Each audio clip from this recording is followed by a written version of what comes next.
Mic check. Mic check. Mic check.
It's G.I. Jack, DEFCON 201 here. Today,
it's G.I. Jack, DEFCON 201 here. Today, putting a second AMD RX580 in my main battle station because the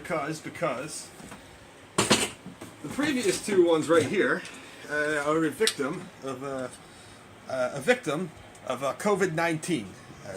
Not a victim like they got the plague, a victim because I was participating in the folding at home and I managed to blow out both. I meant video cards. I just happen to have a third one lying around. I was able to put in this battle station. So we'll be placing this one. So let's unbox this. At this point, I'm going to say the problem with this card, XFS card, is there's a lot of similar models that look exactly the same with the same packaging, which are only distinguished by models. The two models that I blew out were basically very similar, but I think they had a slightly different firmware, and they were clocked about slightly higher at 14. What's it called? Oh, read it. At what's it called? At 1405 megahertz. This one's marked at 1386, or the model I have in there now is 1366. To be honest with you, in the year 2020, overclocking is fucking stupid. The only thing that it did besides blow up my video card for a 3% increase in clock speed was run the cards about 10 degrees centigrade hotter and use about 15 more watts of power. Anyway, let's go through this unbox. Let's see what we got here.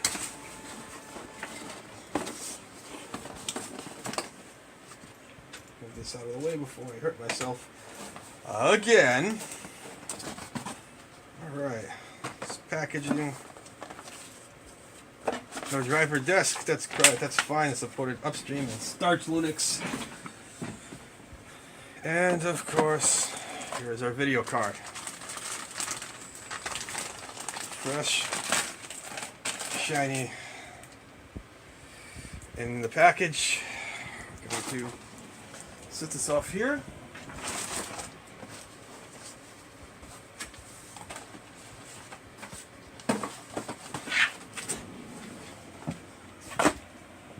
And of course, here we go, fellas. Jack's Battle Station! So, going to pop this up here.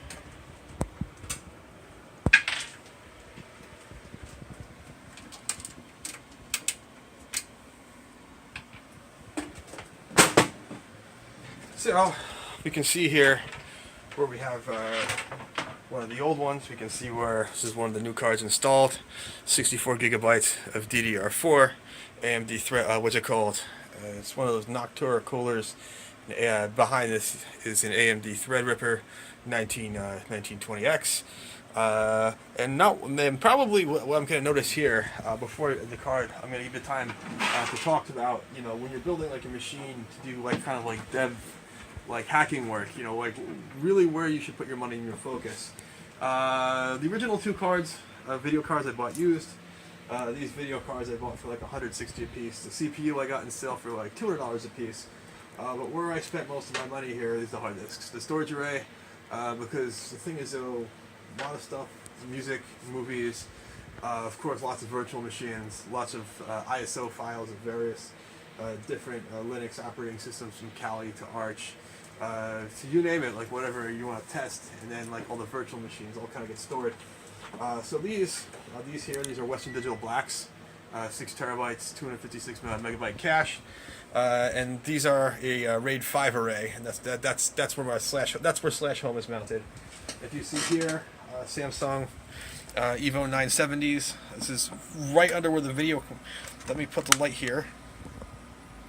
There's another one under this video card here that I'm not pulling out. So those are in RAID 1, and that's where slash root is mounted to. So it's like I said, when like I said, when you're gonna spend money mostly on the what's it called, the storage. You can get like, don't completely get like something terrible, but get like an okay-ish video card or an okay-ish pair of video cards. The one big trend in the gamer scene these days is gamers will tend to go with one big video card. If you're doing like kind of more hacking, kind of hacking, security, kind of development, even video editing roles, you're running Linux, just go with 2. Or if you have a magnificent setup, like you have a lot of money in a big tower, you can go with multiples. OpenCL, most of the OpenCL apps can still use multiple video cards. DXVK on Linux, if you're doing. So I have this RX580. running all the free. This will throw some people for a loop. Running all the free software drivers. I'm running AMD GPU Open, the AMD VLK stack. I can frame lock 60 frames a second, which is what these monitors, crappy monitors, support in World of Warcraft. Which is pretty much like the extent of my gaming. I'm not really a serious gamer. In this, In this podcast, look at some of the games I do play, which are kind of old NES on an emulator, Doom, GZ Doom, Doom 1, Doom 2 mods. I'll get into that a little later. So nothing really crazy with that, but that's like kind of like the light gaming that we kind of do in the hacker kind of dev world. So we're about to put this here. What are you doing right now? What? What are you doing right now? Right now I'm just unscrewing the screws on the top of the double the PCI express slots.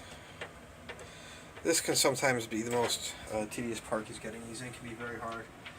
You might have to do this 2 or 3 times if I drop the fan in the case, making sure I get all the plastic or anything else which would kind of keep heat in.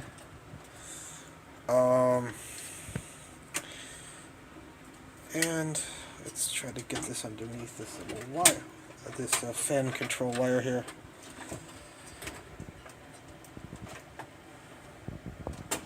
Oopsies, almost forgot. Almost forgot. I was going to have to remove. Yeah, you're not hacking unless you're making mistakes. Move the thing. What was in the way? What was in the way? No, I had a there was a little protective sleeve on here. So, I will be honest. Previous to this build, I was an Intel, NVIDIA guy. To be frank, I will be frank. If you want a computer on Linux to just work, your go-to is going to be Intel and NVIDIA. They will just work. Are known for their better driver support. But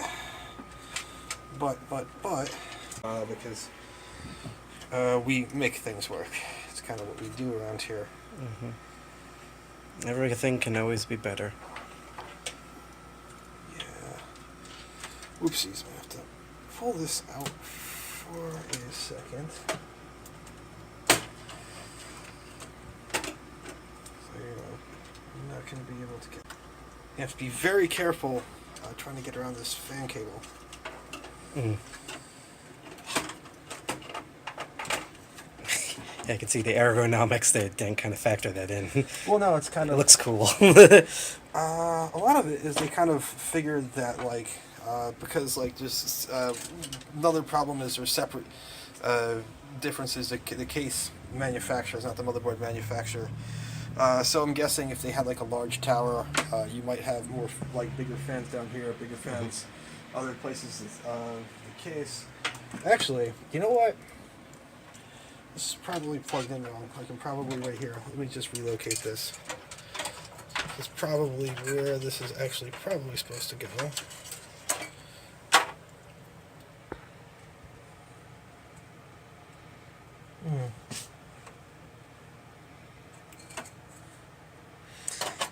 Favorite hacker game, where does the extra cord go to?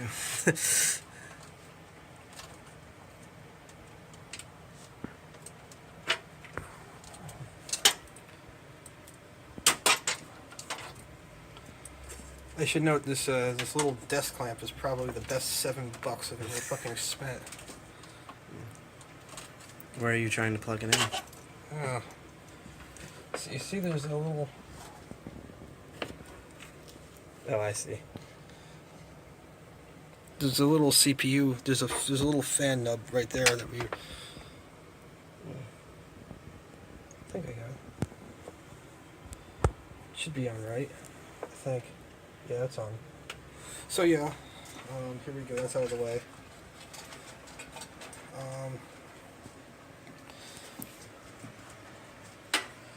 Now of course, we have this modular power supply. The other thing I forgot to note earlier is get a shot of this power supply here. 1,000 watt, full kilowatt of power supply. The one thing you should know about power supplies is don't skip on power supplies. You obviously don't need more wattage than you need, but quality. Read reviews, find out ones, just Google like model name, make sure it doesn't blow up. Not really so much of a problem in more recent years, but when I first started doing this, maybe about 25 years ago, what you call no-name faulty power supplies were a thing. They blew up. If you were lucky, the power supply would blow itself up, and that would be the end of it. If you were not lucky, it could destroy the rest for the PC hardware. It could cause various errors. The various things could be power quality used to be off about, the timing could be a bit off. A little too much voltage and not enough voltage. Spikes. So now it's plugged in. We're gonna have to go screw everything back down. Your favorite part, screwing things. Yes. So take a screwdriver. See the other side of Jack's desk right here. It's very Mad Max.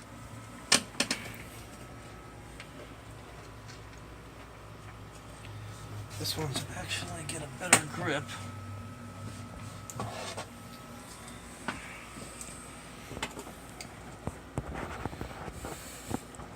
These heads. So grip the head. Yeah, the cool thing with these ones is these are actually magnetic. Ratcheting. We use this one all the time, especially in the kitchen.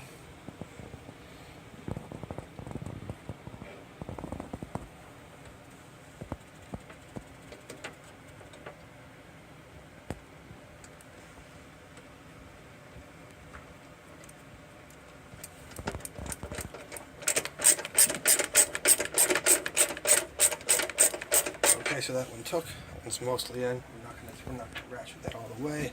We're just kind of leave it there.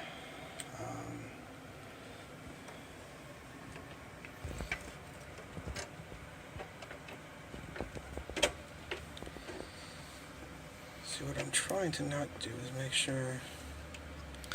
It's always big parts and tiny screws. Strange angles too. Yeah. It's just like my sex life.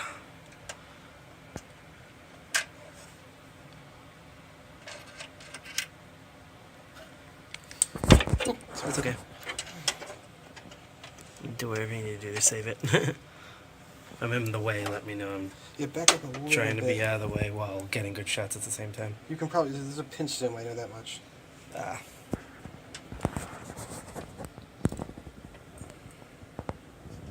Perfect. Wish I knew that earlier. It's a little fuzzy, but it works.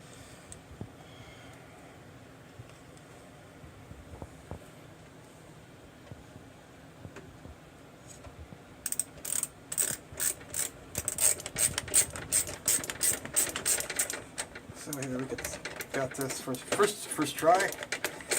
That never happens. No, you should see it like every time I'm doing this, but like It's one of the few times the demo gods have been in favor for all of us. doing this by myself, I always drop the screw into the fan assembly. Mm-hmm. When I used to show up to LAN parties, everyone used to envy, like, I have, like, very thin wrists and hands. So. Yeah. Can really get in there, and that's just computers.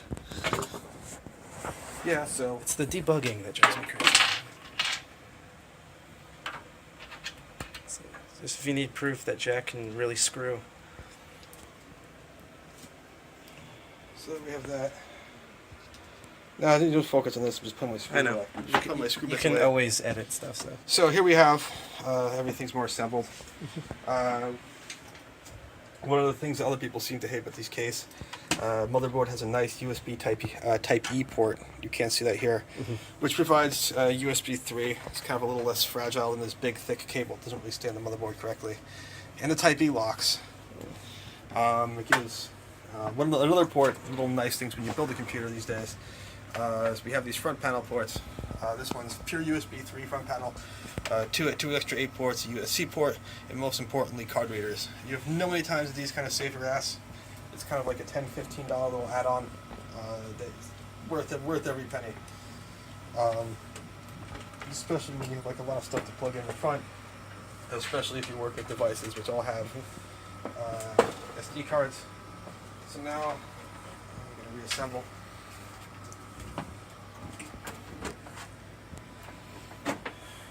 That's how you build an oven. Oopsies, didn't get that. There we go. So, and of course we have our kill screws.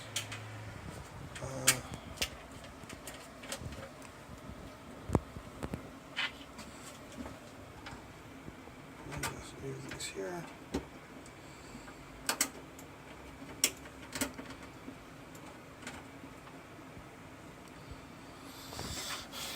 So, as you take a back shot, you'll see below me that I have underglow this red, what's it called? We're in hell! Yes. Matching my, my red LED keyboard, which is now illuminated by now my mouse. I actually have red LEDs on the other side of my desk.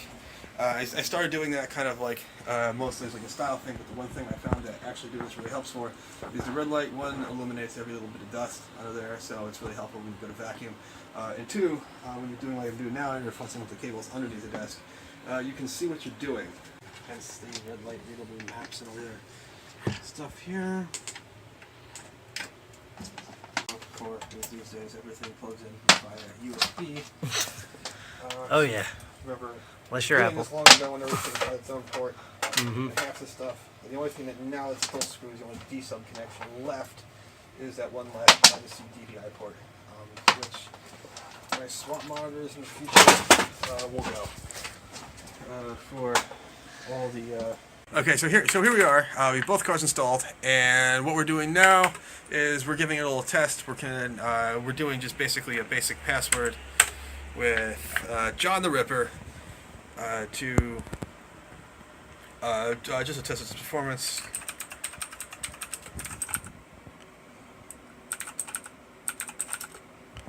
This. So John, format. We have a list of formats.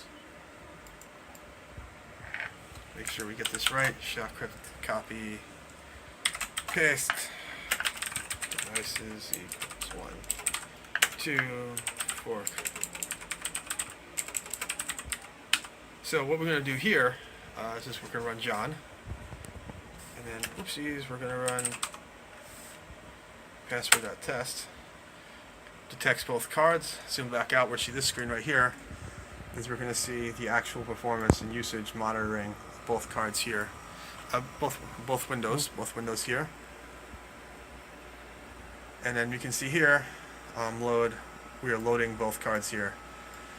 So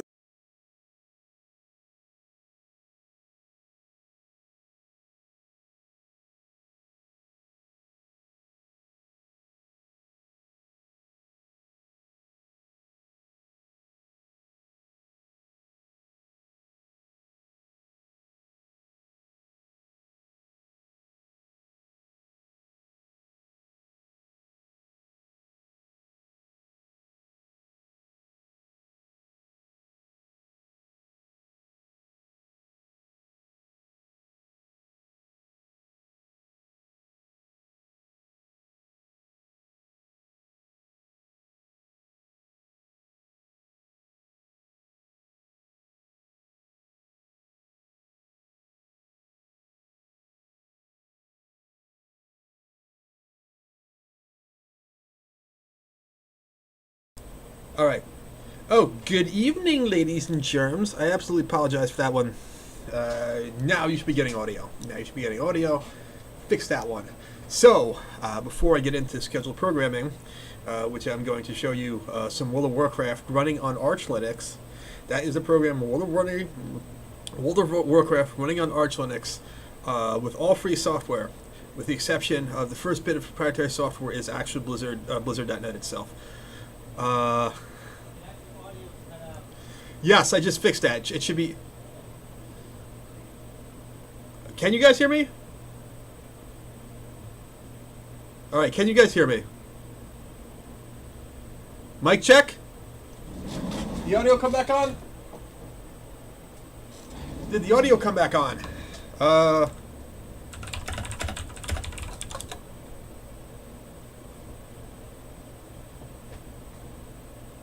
Alright, 1 second. Guys, audio?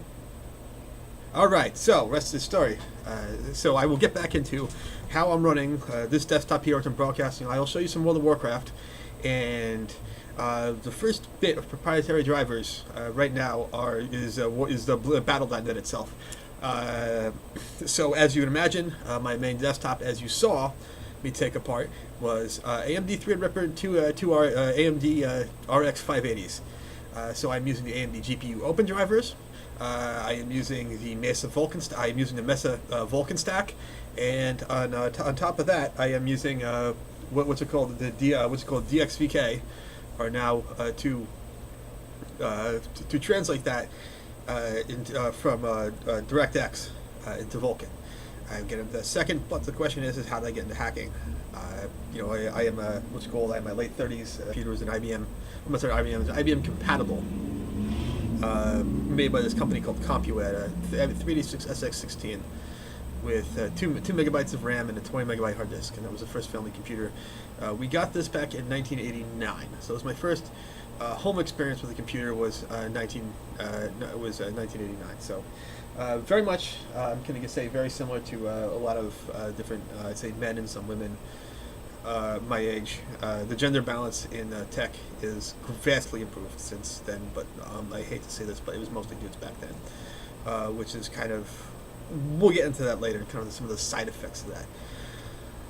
But, so I'm going to talk about, it's kind of from this, right, that's from this, and I kind of eventually kind of grew up with computers through the entire 90s. I was a computer nerd basically through the entire 90s. Later, kind of towards the end of the 90s, I kind of got into punk rock. I kind of stepped away from computers a bit, but like early 90s is kind of when I was a thing. And the thing about hacker culture, right, and everything about hacker culture and like the net culture, there was no real saying like I did InfoSec. It's just not, InfoSec wasn't a thing. Kind of the net was a wild net, and nobody was law-abiding at all. So I wasn't one of the cool kids back in the 90s. I wasn't cool to the dead cow. I always thought those guys were cool. I knew who they were. We read 2600 magazine. I definitely wasn't really elite badass, but looking back on things, what you needed to be called a hacker back then was very much a higher tier. It's like you popped shells, or you weren't a hacker. Just whatever. And despite what they like tell you now, it was like kind of like everything was like there was crews. It was part of one or two really stupid ones. I won't even.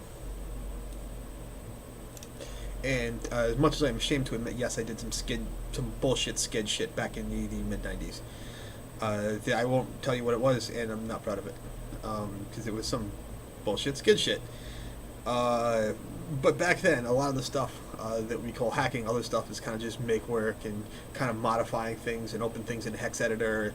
That was just normal. That's just everybody did that. Because if you didn't do that, right, you didn't screw around with settings or look for kind of like a way around things. You didn't get to use a computer. I mean, because this shit was pretty broken.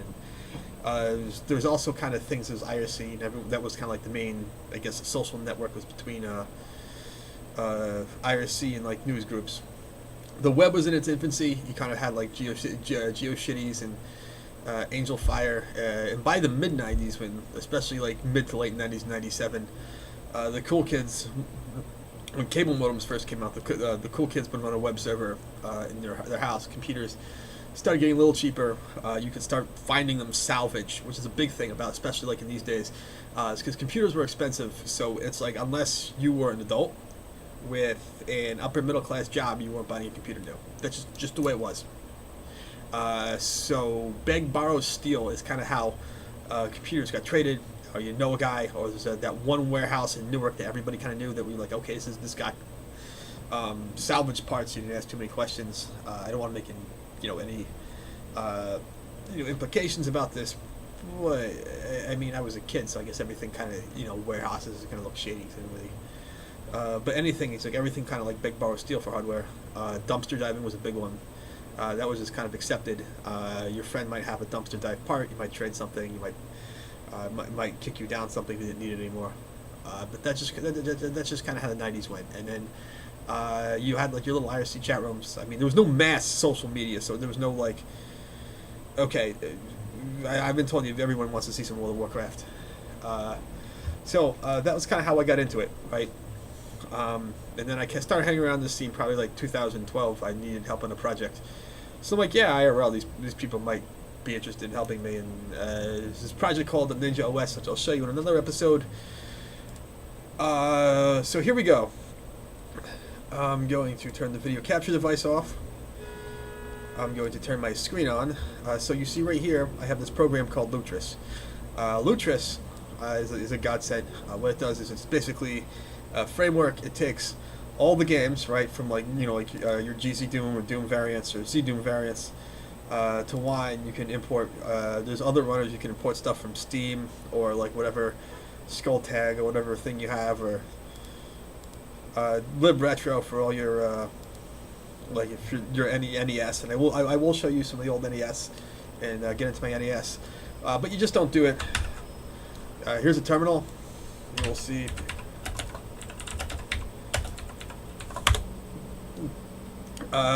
You will basically see, here we go, basically have two AMD cards. So first thing you need to do is you need to install drivers. Everything, kind of works on drivers. Since they're already installed, I will show you Pac-Man QS, AMD.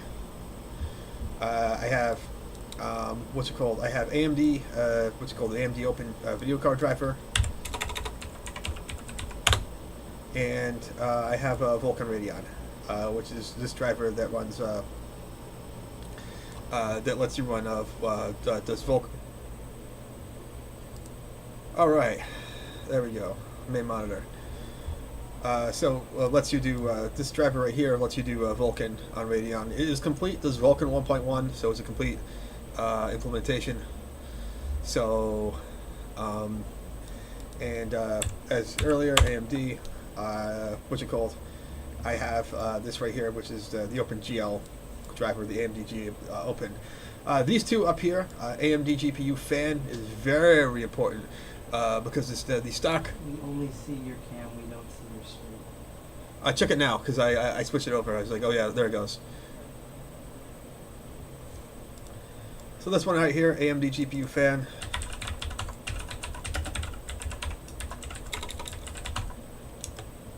This is very important. This is a small Python program with cat, Etsy, and GPU fan.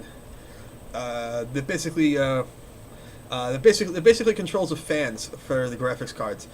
This is important because the stock AMD GPU driver will not spin the fans up automatically, and you can overheat your card. This is a little bit of Python. I found it on GitHub. I've actually submitted a few commits, including a better, more personally tuned speed matrix. With better comments and everything, so I kind of contributed this back upstream, which is kind of cool.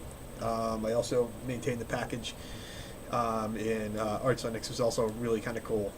Well, I'm sorry, not Archvile, it's Ninja OS. So I have this here. The other one here is AMD COVC. This is basically an information and tuning. You can overvolt, undervolt, reclock the card here.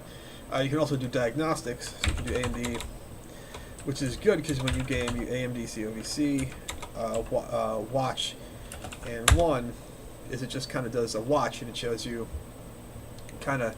you have two cards, and what's it called? It shows what the clock speeds are and everything, and most importantly, it shows the temperature. So a lot of times when I'm playing games or doing something else with the video cards, I keep this open like in a second window, so I can I just keep an eye on the temperature of the cards, and if it's supposed to be doing something, and make sure the load's running, make sure the card's actually running. We have that running. I'm going to move it off the window. You can't see this anymore, but I'm going to be keeping track on the other window, which I'm running the stream, and we're about to get this program here. It's called Lutris. We'll get to that in a second. Lead right into it here. So first of all, after that, you have to Pac-Man. You can install Wine. Wine is not an emulator because it's not an emulator; it's an API extraction layer. So it provides all the API calls from Windows, including things, hooks for other people add onto. So we're going to do Pac-Man SS. So when you do this, though, one thing we'll get into Lutris is which installs its own version of Wine, but you generally might want to have one on the system as a backup. And also do a QI. Let's look at all the optional dependencies for Wine. There's a lot of there's a lot of them here, right? What's it called? Just to make sure everything runs. Make sure all these are all installed. Make sure all the optional dependencies for wine are installed. Once that's all taken care of, just give it a test wine CFG. Once all of this is done, I mean, I know you're anxious to see what's it called, you know, wine in Arch Linux, but one simply just does not run wine in Arch Linux. You basically have to go through the process of kind of making sure everything works. You have the configuration, which is here, and now the most important program here is you can just obviously is this program right here, Lutris, the Open Gaming Program. This takes right here. It's a bit of a heaven sent. This takes almost most of the guesswork and most of the pain in the ass of running video games, especially Windows games, on Linux. Because what you would do here, other than this thing from library, is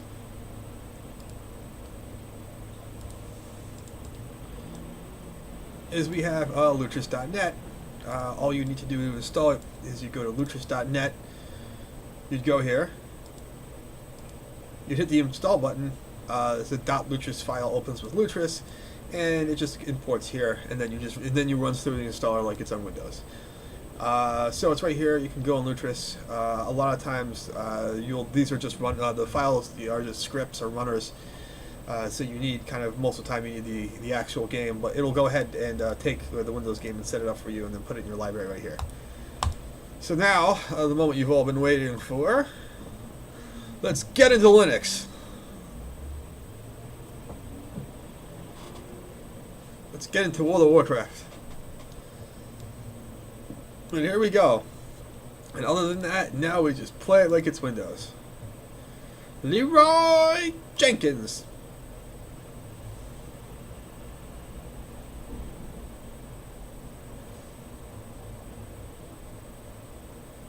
So here we go.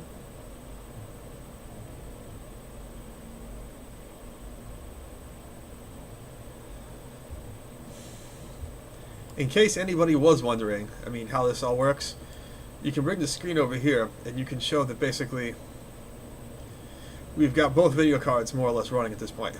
That just doesn't happen on Windows.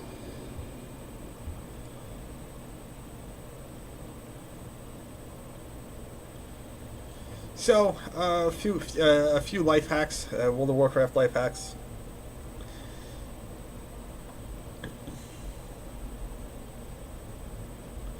Warlords of Draenor is a few expansion sets ago.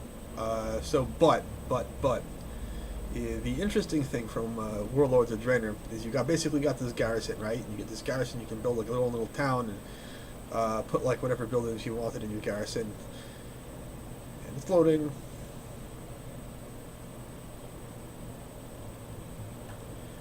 And then once you can put whatever garrison buildings in your garrison, once it's fully upgraded, you can pick a few buildings.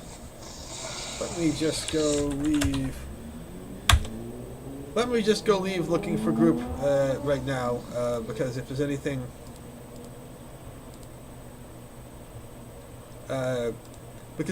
one thing I got to tell you about looking for group in World of Warcraft, it's full of Nazis. Or I kind of want to be Nazis, because I don't think these people leave the house much.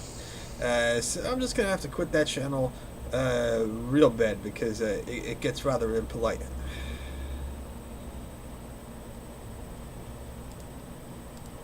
So back to World of Warcraft.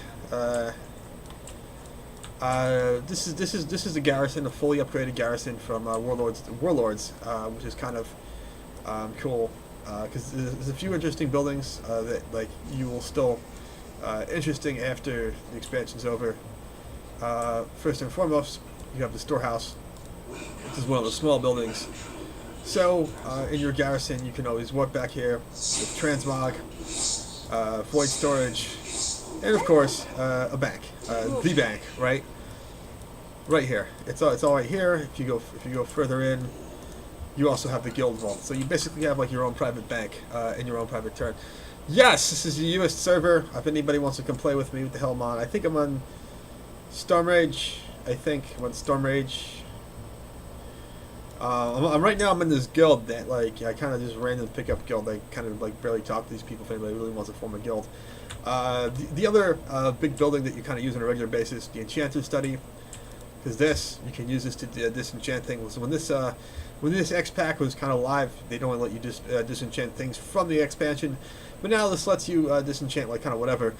So if you have like soulbound items or greens or shit you don't want to sell or you can't sell, doesn't move on the market.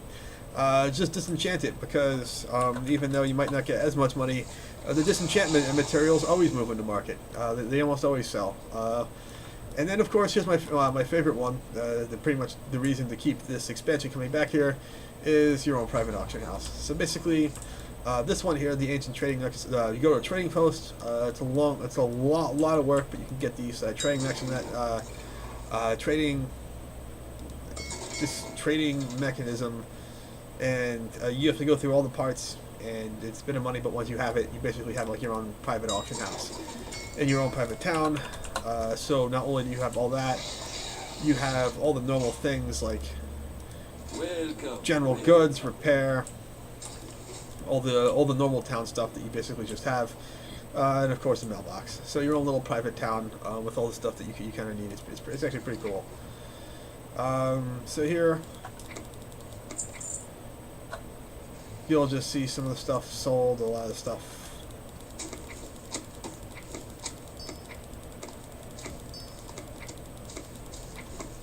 Yeah, didn't sell. So let's go through this.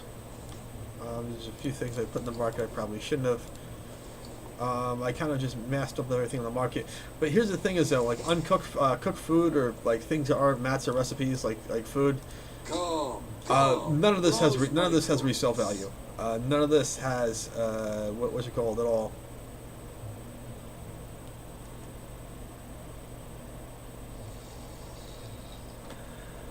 Okay, yeah. So character name. I am Jack Molotov. I'm on Stormforge. So I guess if you want to come fucking play with me or bother me or troll me, that's where you'd find me. So, Troll Hide bag is probably not going to sell. It's a 14 slot bag that doesn't really have any transmorg value. But that's the one good thing that a lot of it, that you saw a lot of with transmorg did, is it gave green items a lot of value.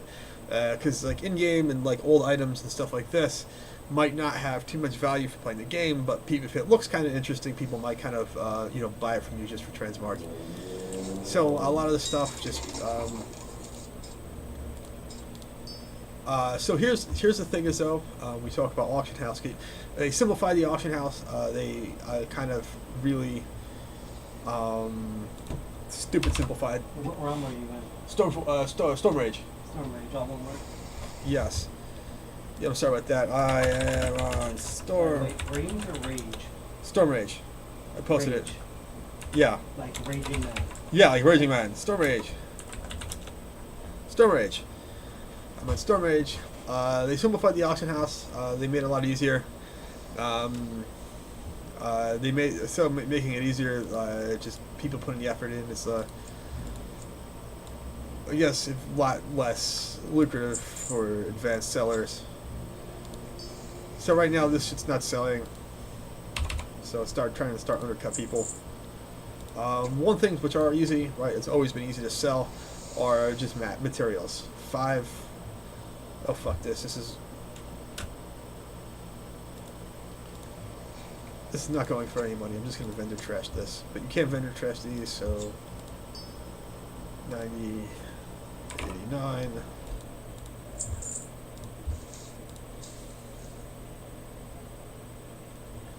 94, 90.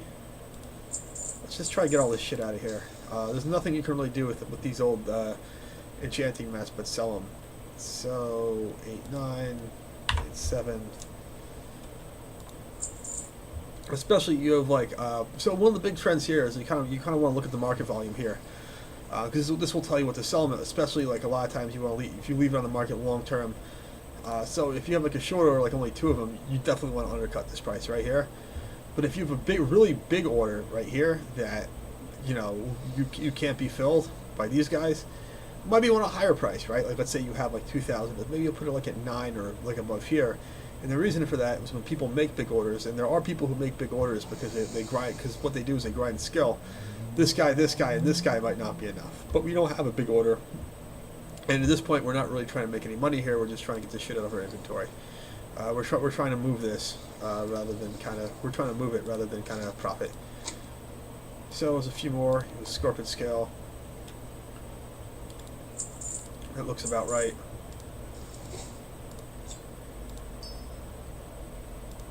These ones aren't moving as these, I know from previously. We can transfer these into the big ones. The big ones kind of go for, we'll move, you know. These will move a little better.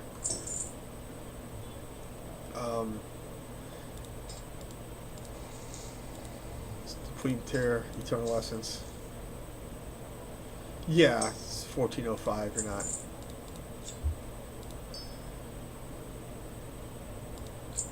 Let's try getting the rest of these out of here. Also now you have what's it called? You have a tailoring pattern, which is kind of good because even though this is kind of low level, it edges, and there's something else people can transmog with. More mats. Get this out of here. And now we have all this equipment here. A lot of these greens aren't selling.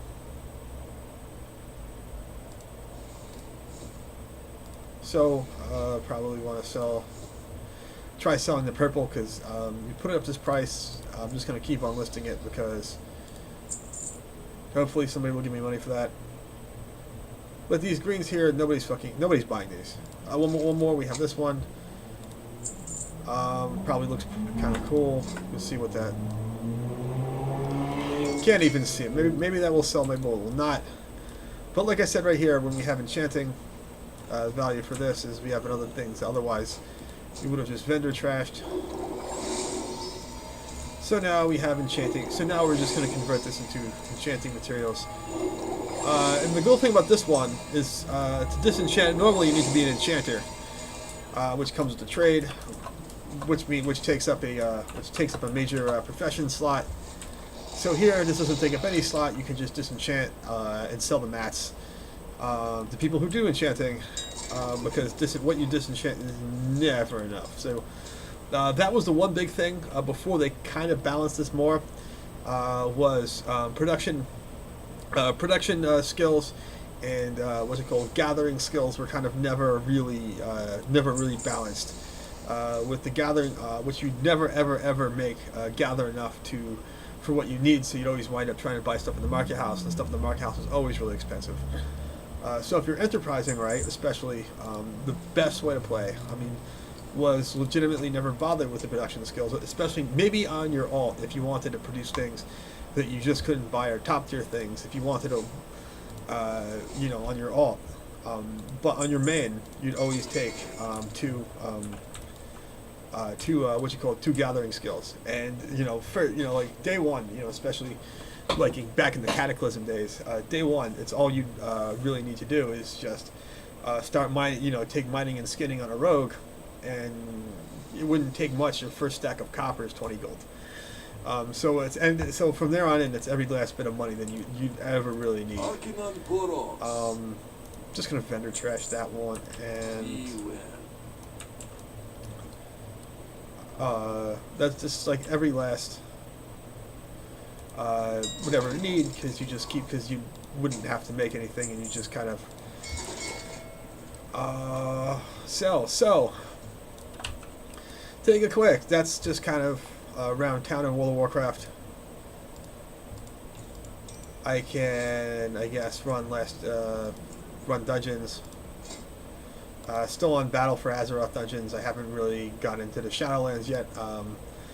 Or shit, though. How do I get to the Shadowlands? Let's fucking look this up.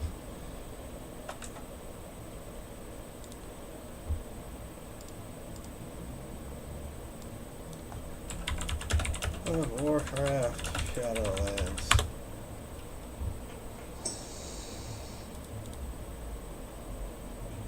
Don't give a shit about this.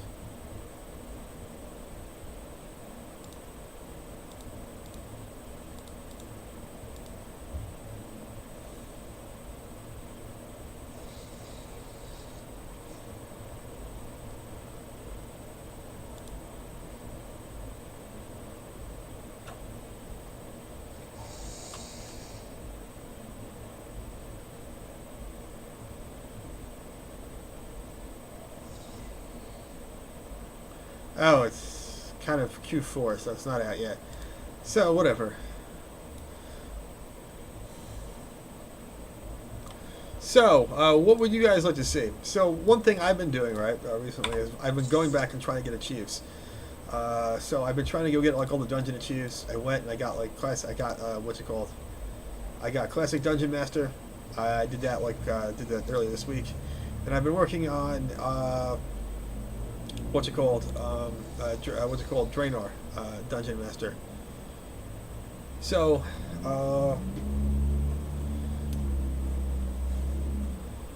either that or you can just kind of run like more modern dungeons or try to get like, oh,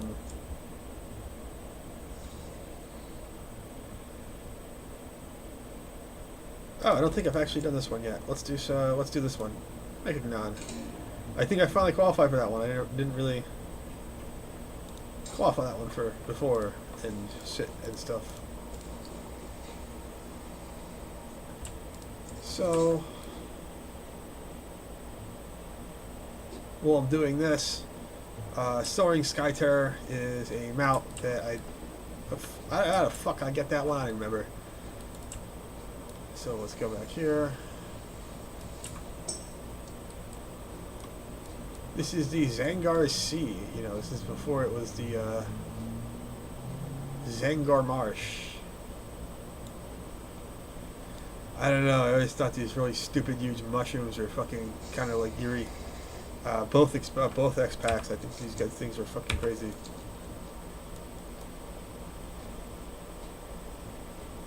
But the one, not like you should be asking internal continuity in WoW, because internal continuity, there is no real internal continuity in WoW. It's just that, like, how do these mushrooms develop in the water, these things, and they float, and then they drain the swamp, they don't all fall over. They still have enough structure that they can, without the water. But anyway, this is all, surprisingly enough, all the flora of Outlands, Zangar Marsh, none of the fauna, which I always found kind of weird. These things are fucking creepy. I don't give a shit. These things are fucking creepy.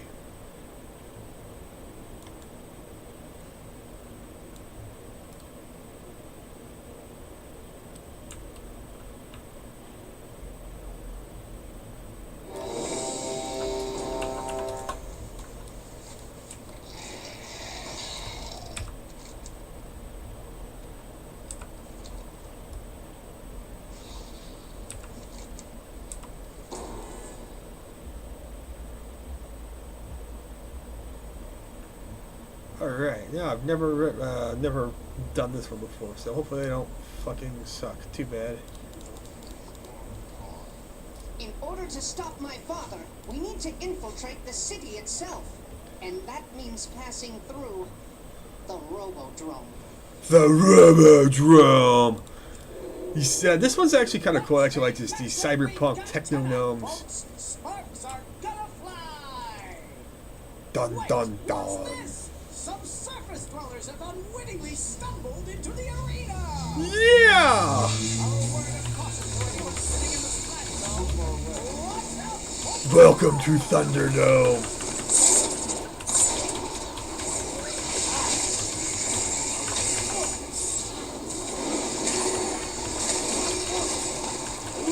This is a statistical anomaly. Our visitors are still alive! Max Headroom! To the legends of the Tussle Tonks Arena! Tussle Tonks Arena! Platinum Pummeler! And no mercy for you! Just so you can hear whatever fucking stupid shit goes on here. is located just past this arena. You must hold your ground until we can clear a path to it.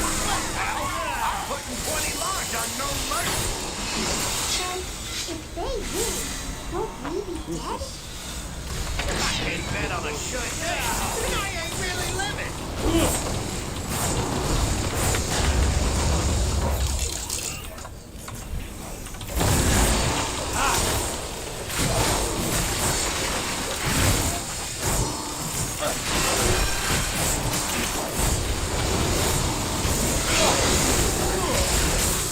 God. Toss him through the ropes.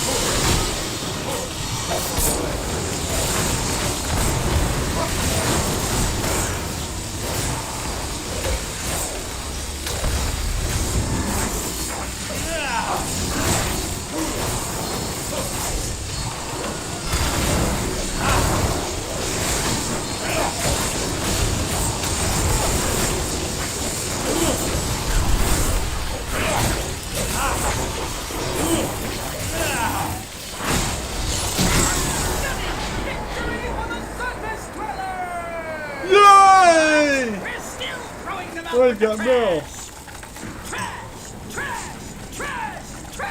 Trash. It's like Sonic the Hedgehog.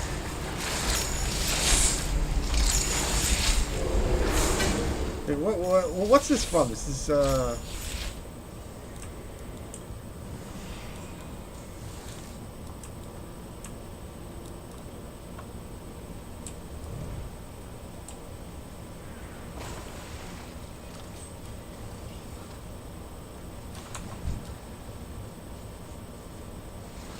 I need to get.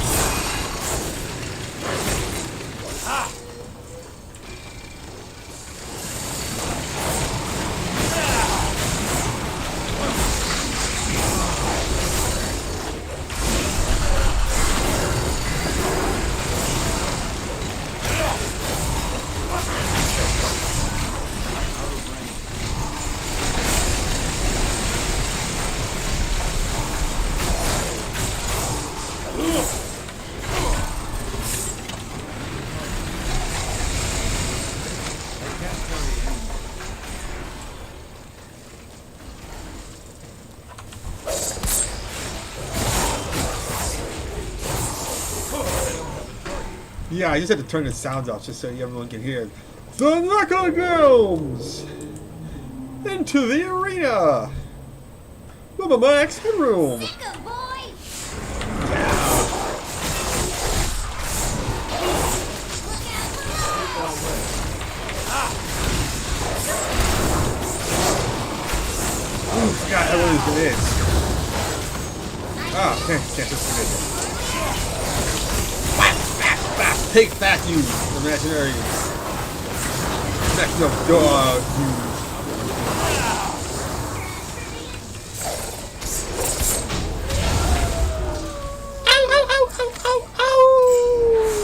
It'll take me weeks to rebuild him!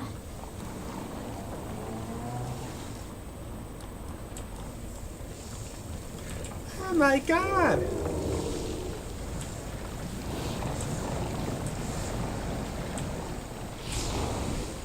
Oh no, it reminds me of Bernie of Super Mario Brothers, the kid where you had to dodge stuff. Oh, this is very Super Mario Brothers.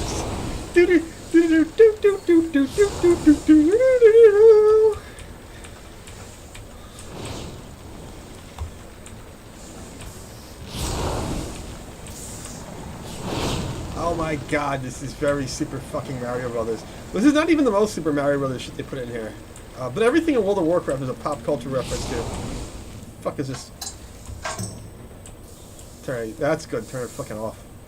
These fucking goddamn space communists. 1946 Mandrake.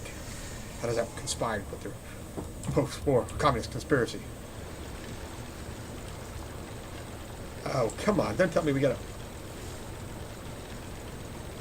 Fuck. Where are we going?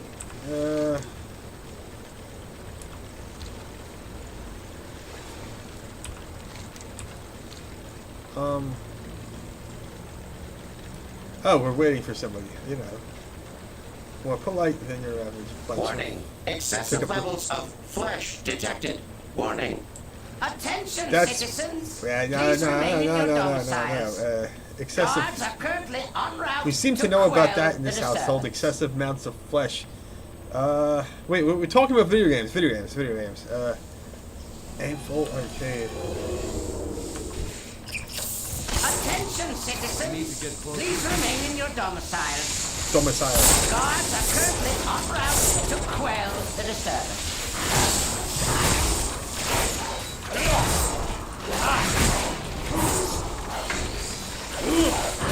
So, you dismantled a few of my lesser inventions. Let us see how you fare against something more advanced.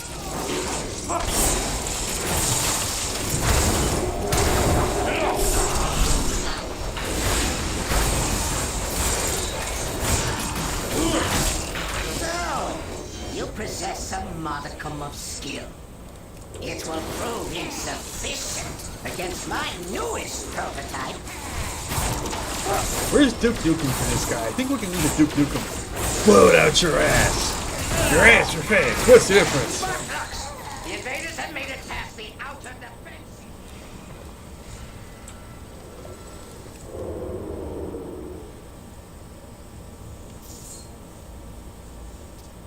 Do not allow these bots to detect you. Remaining within the scene will shield you from their Excessive senses. levels of flesh detected. Warning. Oh, fucking God. Ah! Warning. Excessive levels of flesh. Warning. Excessive levels of warning. Excessive levels Fuck of you. flesh detected. Warning. Fuck. Excessive levels of flesh You know what? detected. Next time I'll give that Warning. fucking bot a reach around. I'll be happy. You know, I know I have a certain. Warning. Excessive levels of flesh detected. Warning. Warning. Excessive levels of. Warning. Excessive levels of flesh detected. Warning.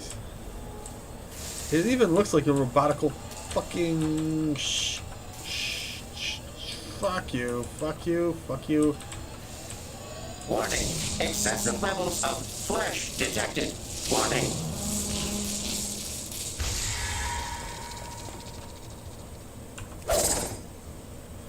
Oh, really? I bet they're immune. I bet they're fucking immune.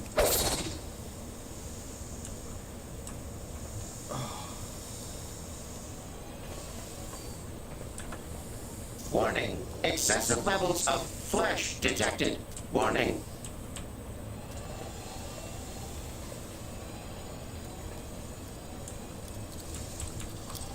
Warning. Excessive Oh, levels fuck of off. flesh detected. Warning. Warning. Excessive levels of flesh detected. Warning. He's fucking stuck.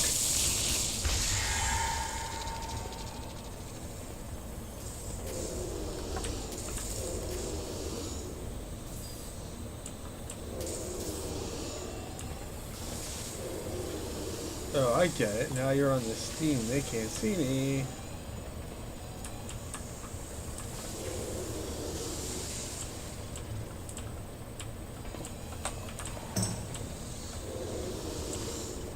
Warning. Excessive levels of flesh detected.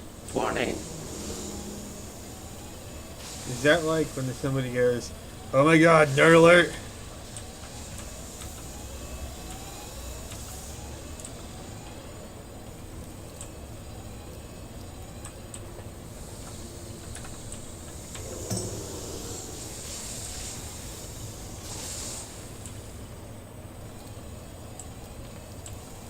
Warning. Excessive levels of flesh detected. Warning. Yeah, fuck right. This is hard. This is the only thing hard thing about. Warning. Ow! Excessive levels Fuck of you! flesh detected. Warning. Jesus fucking Christ! Oh.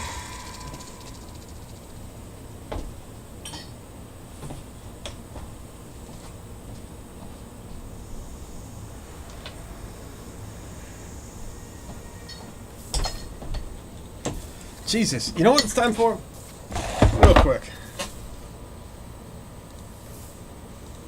Real quick. You know what it's time for? Rum time. It's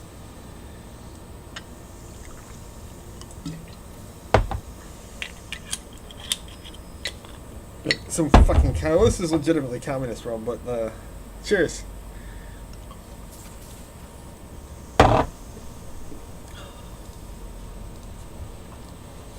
Ah.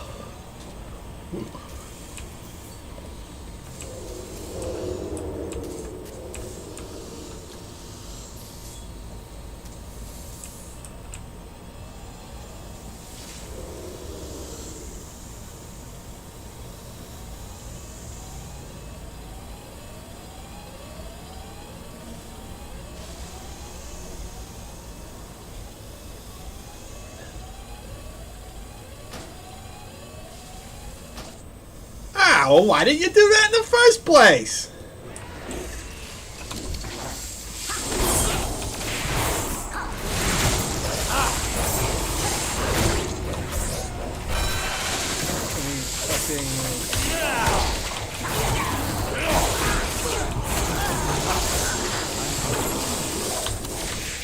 Fuck your squirrel.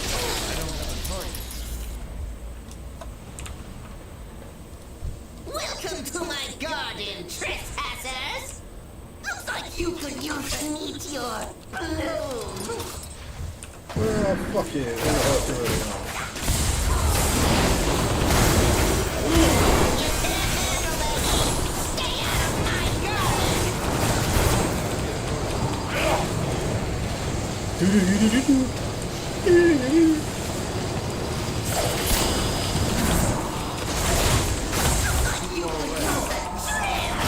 As a garden. Yeah, I see this gnome is from New Jersey like the rest of us.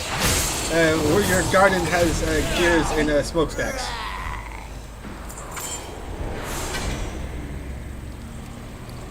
Ooh, shiny, shiny, shiny. Fuck that. Shiny bits of leather.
We can commandeer that transport to access Mechadon's tower.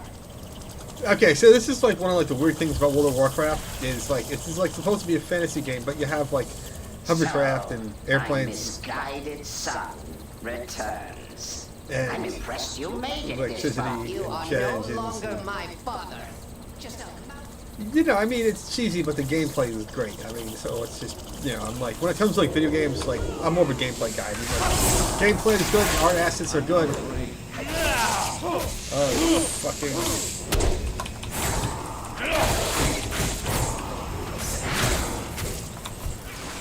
It's good. Fucking shit.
DOT. I can't stealth. Witness perfection.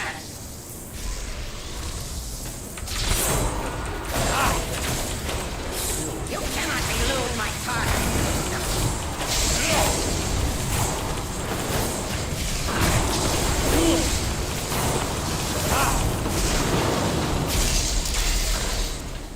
You think you have targeted me? Fool! All you have done is dismantle a piece of furniture. You wish to test my true ordnance? Happily obliged. I always wonder why you didn't start with. When I used to play Cassia, these people made me a lot less nervous, let me tell you.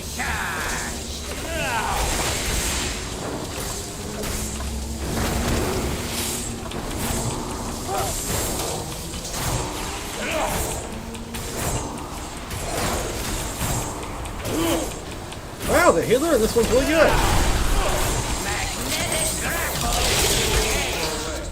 Bad bot! Bad bot! Well, I know what you're running. Ooh! I got a shiny! The mech originator has been destroyed. And so has my father. You have my gratitude, heroes. Know that King Megadon's vision of the world is not one my people share. We must now focus on rebuilding. But if you ever require our assistance, you need only request it. Huh.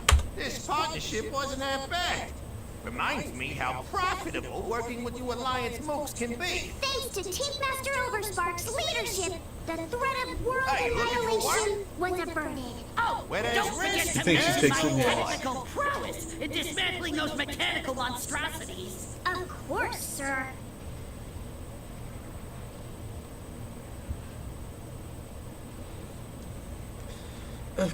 Thank you, Therm. I have another. That's great. So, any questions at this time? I'll just kind of cut back to this. Any questions? So, what do you guys want to do? You want to see more WoW? You want to see some Linux stuff? I guess I have one last Mechanon dungeon that I have to complete all the Warlords dungeon of Ubers. There's mushrooms on a mushroom. Fucking meta.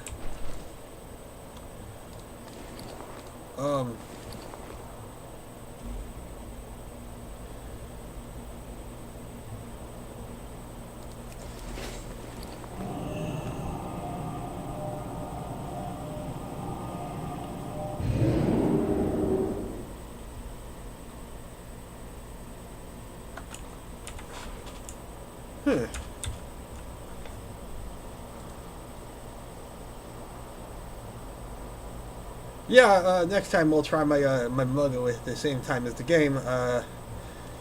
I kind of threw this along. I mean, you know, years ago I used to do AV, mostly audio, in college. One of the things I did is a television production class. Video was never my strong suit, and literally it's been years since I've done any video. And then this whole digital video and these overlays. This is kind of new. This is all like, you know, literally 2, 3, maybe 3 decades later. So, maybe next time I'll try to be as cool as all the other Twitch streamers, and but I'm not quite there yet. So again, we're in Dalaran, all the big wizard cities with the very not so phallic objects. Portal back to Starwind.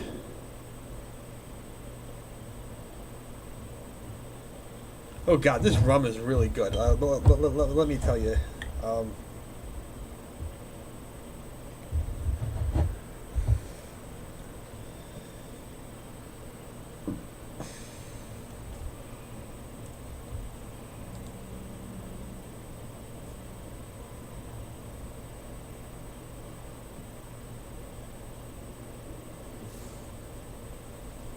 Yes, now, what's it called? Thank you for mentioning that, Side Pocket. We have a charity that is going on.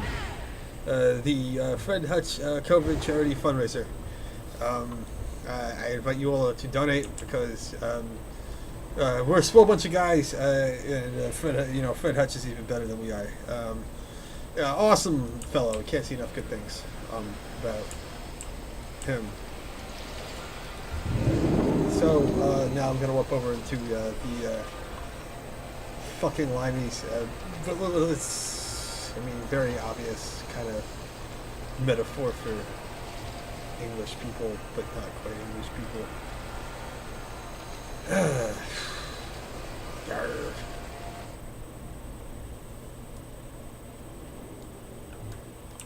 So we're here.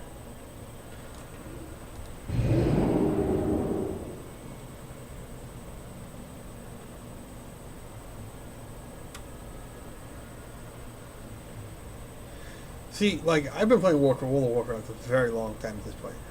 I think I started playing World of Warcraft, I think 2007 it was. Burning Crusade. I started playing World of Warcraft and Burning Crusade, which is a fucking long time. Like, I can't imagine, like, being a kid right now. You know, like, being a kid, like, as a kid you played video games, and the video game was like that, but, like, you know, you're playing, like, some video game, right, and that was, like, mostly kid shit. And now, you know, you have, like, some, like, old fuck like me who's been, like, literally playing video games, like this one fucking game with this game that, you know, you show up and you're like, hey, yeah, I've been here for like at this point 14 years or 13 years, and let me tell you, this game was different, and you know, computers maybe had like a 10th or 100th of computer power. Some things are exactly the same and some things changed, and you know. So anyway, ramble. I need to get closer. I mean, 2020, what a year to be alive, people, like, right? I forgot, let me cut back into World of Warcraft. 2020, what a time to be alive.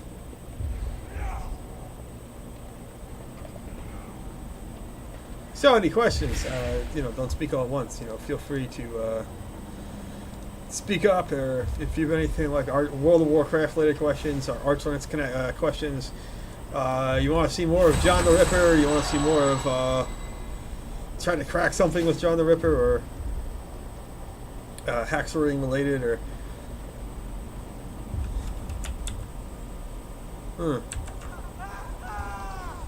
so where'd that go? Right here.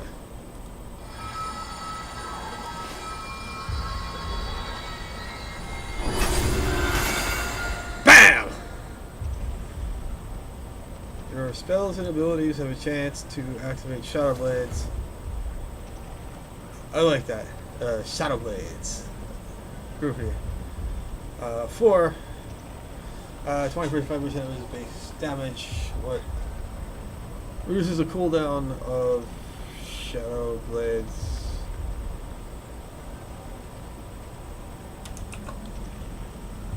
I don't think I'm using that one, but so anyway, in case anybody was wondering,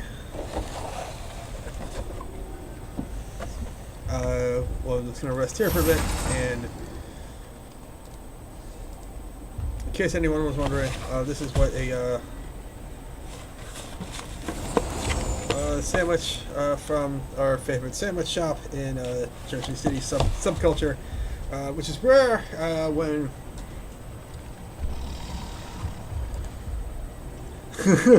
oh, you like that, Dr. Strangelove. I was looking for my desk for some cigars because I was going to just light up a cigar and I was going to do the whole cigar effect, but I think I smoked them all because, you know, I smoke them pretty heavily. But Communist Mandrick. Children's ice cream. These people have no mercy. Let's see, what are they going to do with that one? It's other lines from that one. Have you ever been tortured, Mandrake? See, it works better when you have a scar in your eye. You gotta go like, ah. But, like, that's the whole gist of kind of, like, when you do, like, memory controlling. Like, you just think, channel your inner Jack T. Ripper. You know. Arr. Communists. Peace on earth, purity of essence. It's one of those.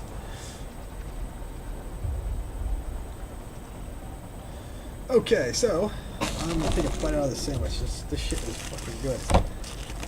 Got it loaded with like it's like a combination of like mac and cheese, other really weird like saucy good shit involved in here.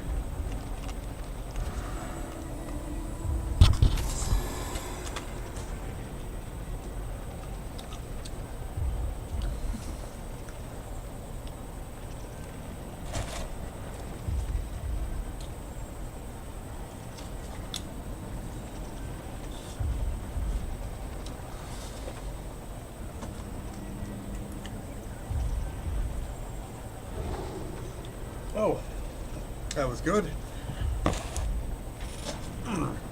More rum to wash that down with.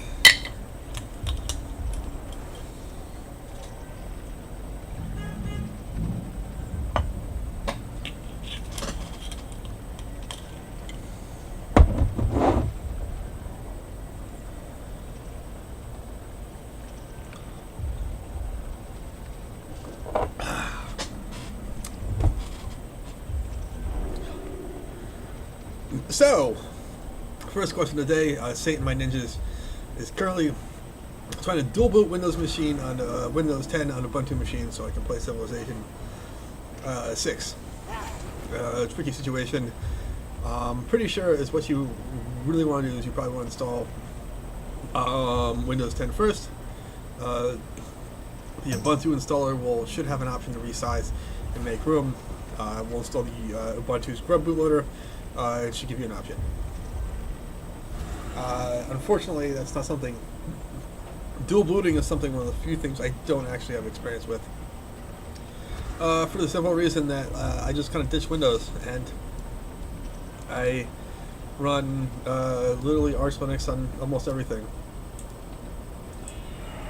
Everything except for I think I have my Panasonic Toughbook has Windows on it because it has all the Harley Davidson software, the Harley Davidson Super Tuner software for my bike, and I think I just like on one 11-inch netbook I put Ubuntu on there, and that's because I really don't use it that often.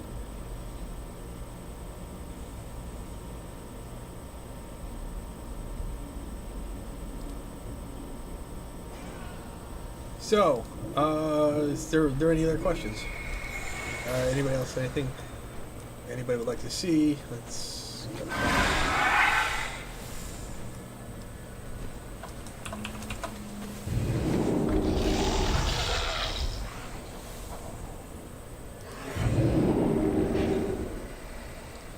Come back so far.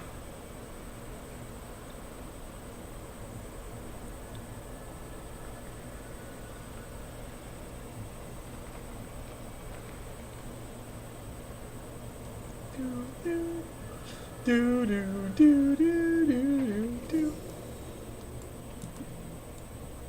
Do do do do do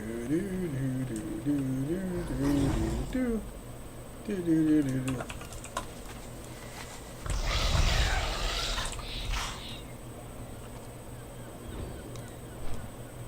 There's a mailbox around here somewhere. Let's go find the mailbox. All right. Just another reminder.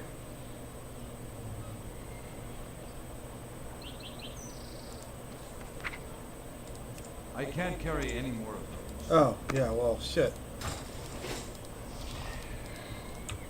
Now, because post-dungeon, let's go find a vendor from town. Hello. Vendor trashed all the gray shit. Just get it out of our inventory.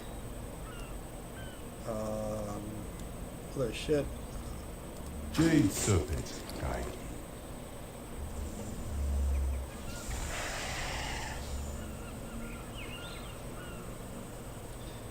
Found an evaluator in the snack table. Feast. Glorious.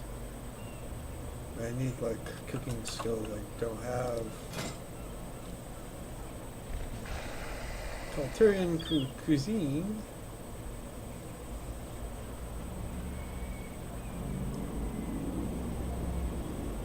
This looks like I'm going to get everything to 150 at one point.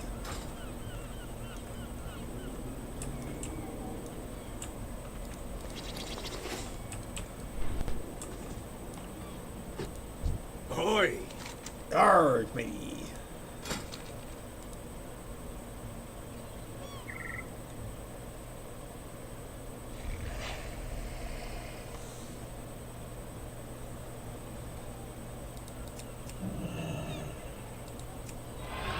Wrong button. Oopsies.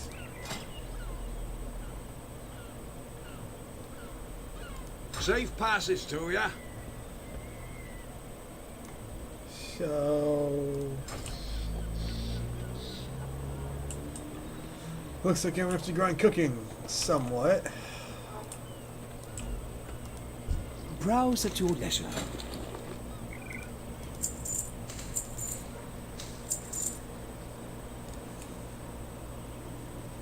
Exotic goods arriving daily.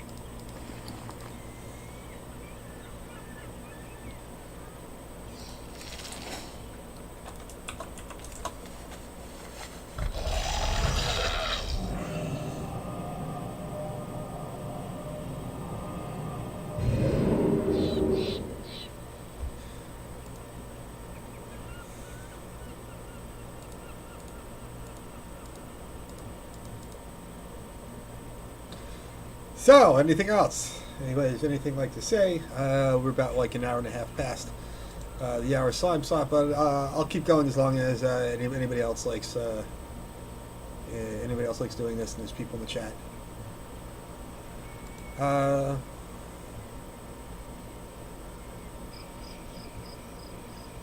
Yes, you know, what's it called? Cyril is real big into like gamers and game development and cool stuff, and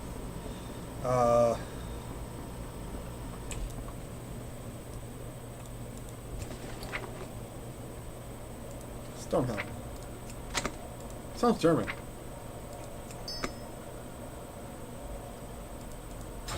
Pants.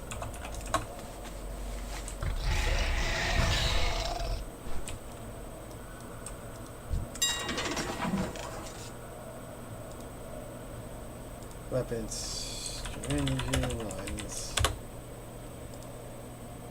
How much of these do we need?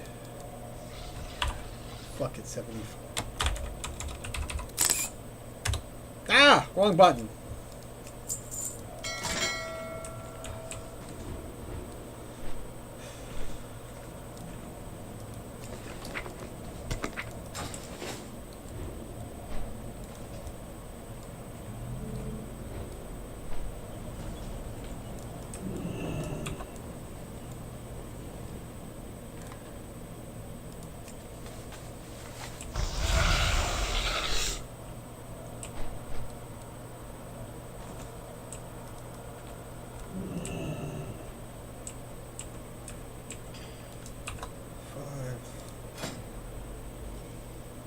Season lines.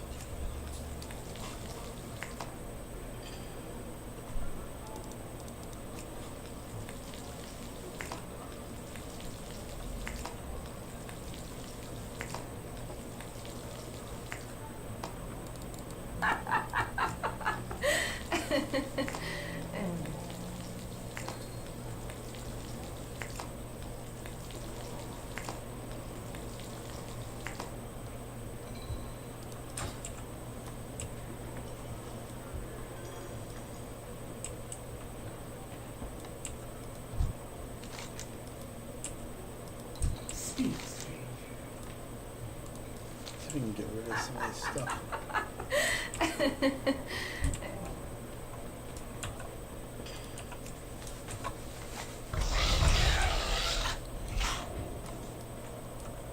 Welcome, welcome.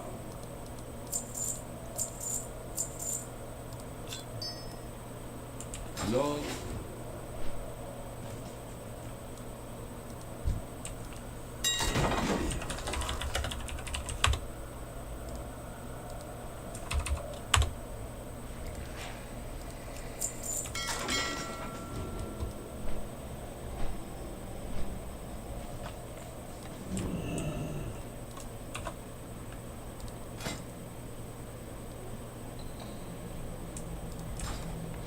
That's right, yeah, go get it.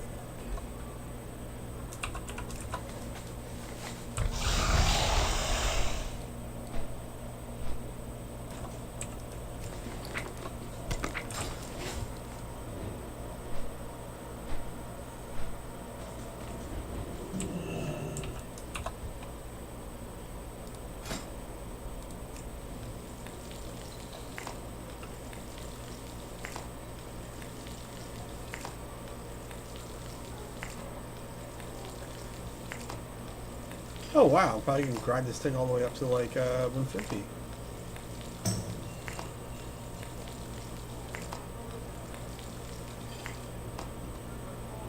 Shit.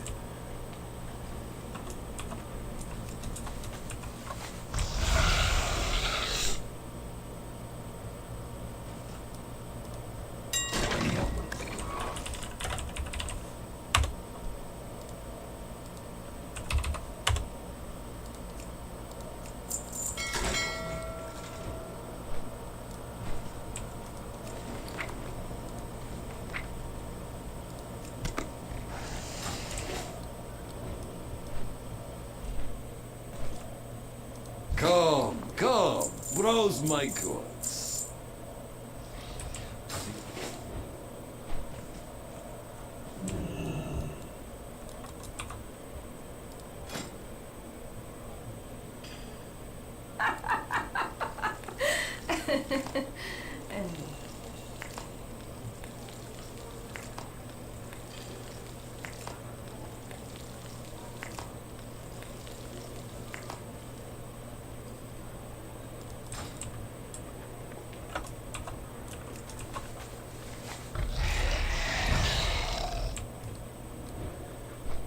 Now I need some more Fusaka.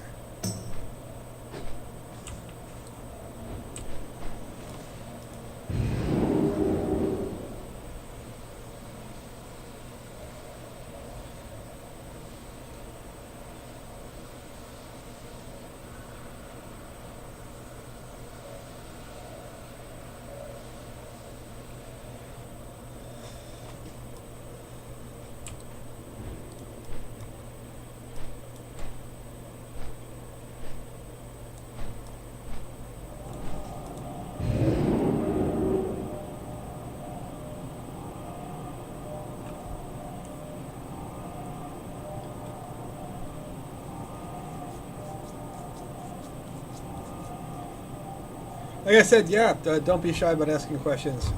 Just kind of, 1 second, I'm just kind of doing this like right now, and as soon as I get done with this, I'm probably going to hop back on and do like the other. An update.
Some requests. Yes, this is a request again.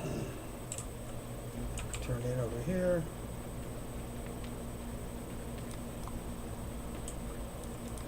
Ahoy! Keep your powder dry.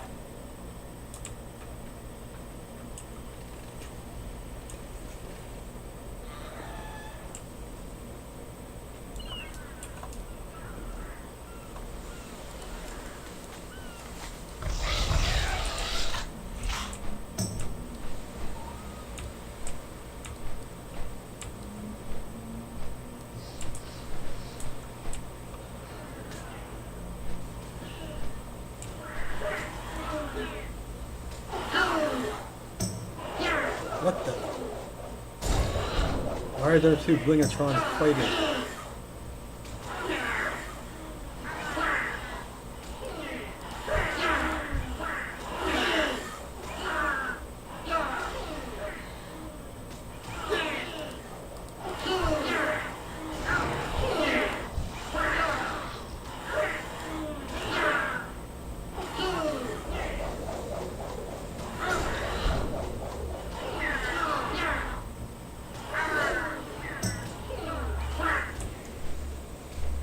Whatever.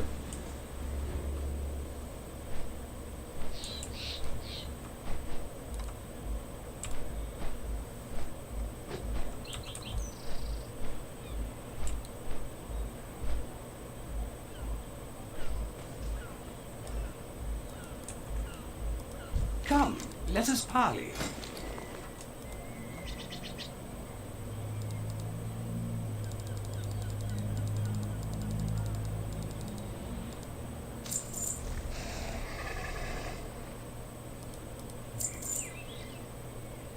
Do check.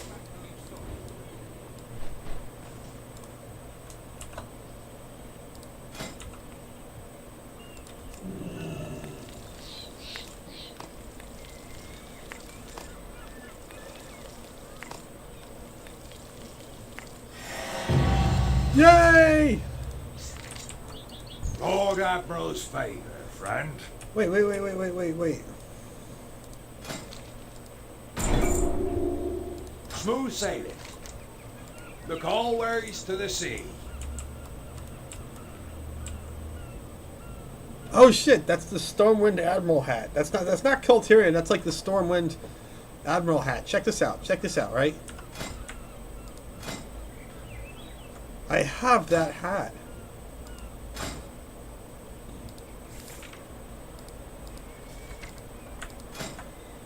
You see, I have that fucking hat. I have that collection of that hat. This is some illegal midget cockfighting. Shit. I bet you know all about that. But, yeah, so the next question is the conspiracy. Why does this guy have a, what's it called, a Stormwind hat, right? Obviously it's got Stormwind's line, and he's Colt Tyrann, which I think used a boat anchor, because they're fucking British pirates. Which is great, because they're like the second British race, and the other ones are like the Gomans are like all Cockney, right?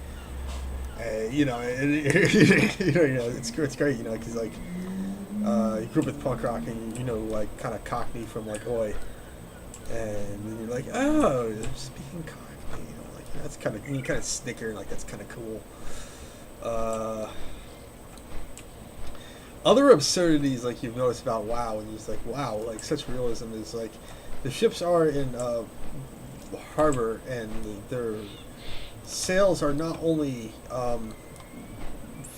literally at full, you know, down, but there's wind in the sails, but the ships aren't going anywhere. They're in port, and there's no wind. Can you read the chat and congratulate the person who donated us?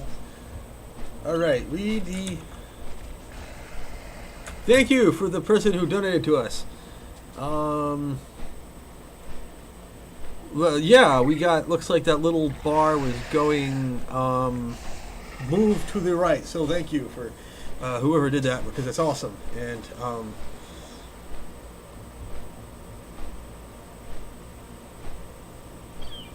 stuff. So thank you. And Fred Hutch thanks you. And I thank you. And Fred Hutch is a cool dude. So you should really care what Fred Hutch thinks, because he's right on and all kinds of awesome stuff. So now that we have that,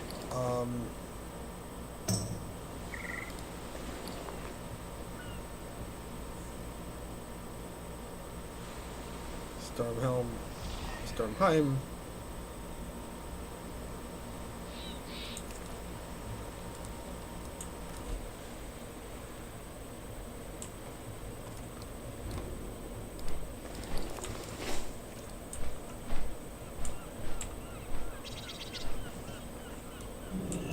Good day to you. Let's Safe go travel. put this away, and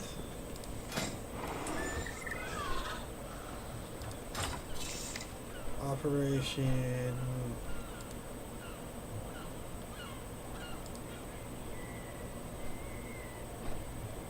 Like the originer.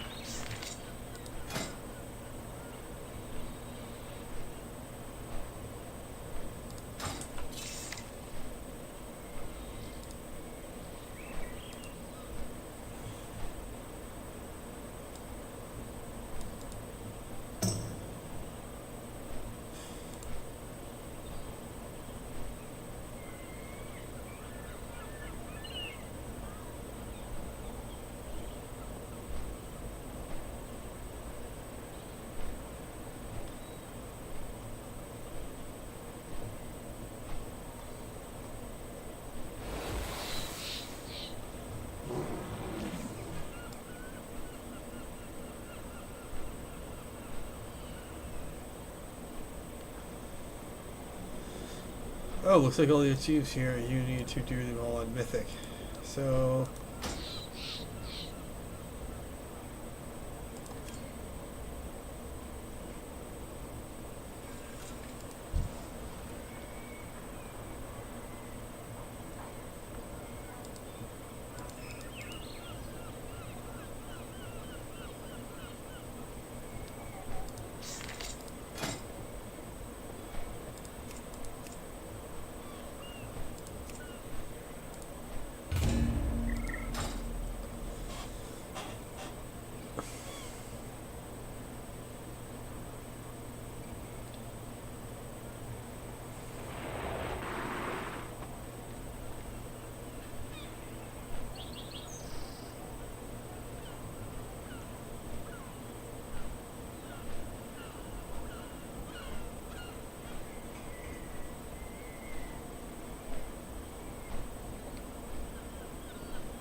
Oh!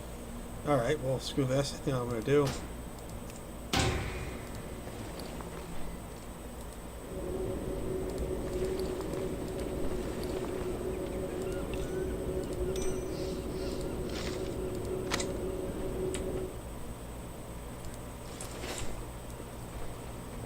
Just get rid of these two last. Knowledge is the best currency.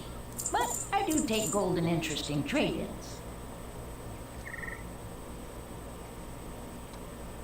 Come back and barter sometime.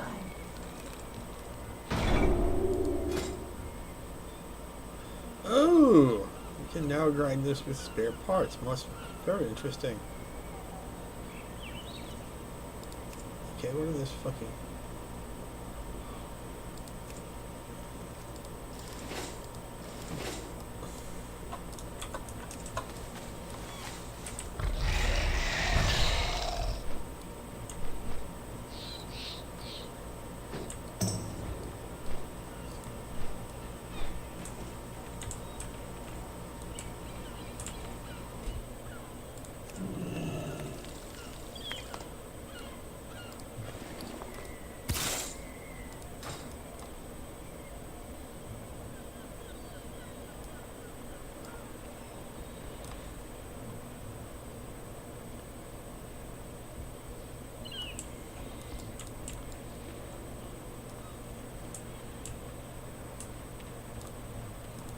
Shall we talk business?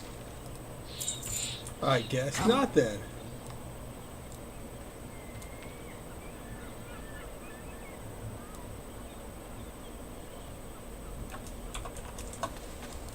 So we'll just leave that there.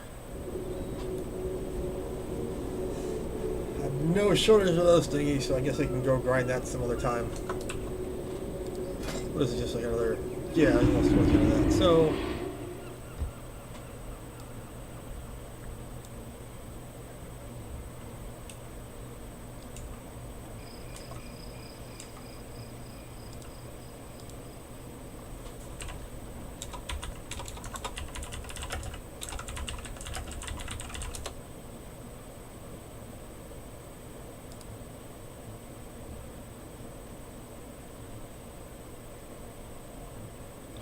So let's take a look at our guide here. Let's just go back and get all of the achieves.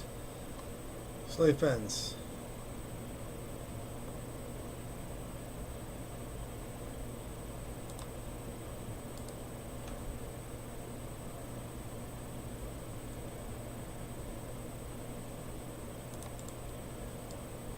How does this actually work? Because I keep on running this dungeon, I keep on getting hung off.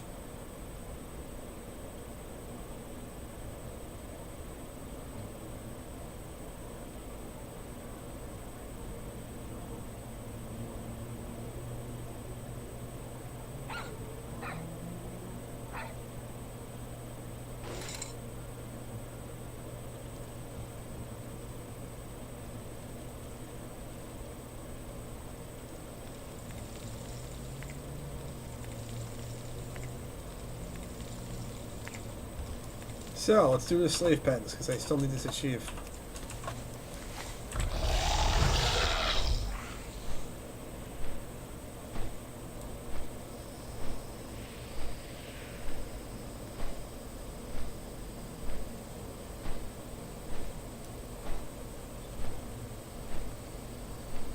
Yay! Somebody donated $20 to watch me play. Wow, that's fucking amazing. And whoever did that, you're amazing. And for this, you get to see giant fungus. There's a fungus among us.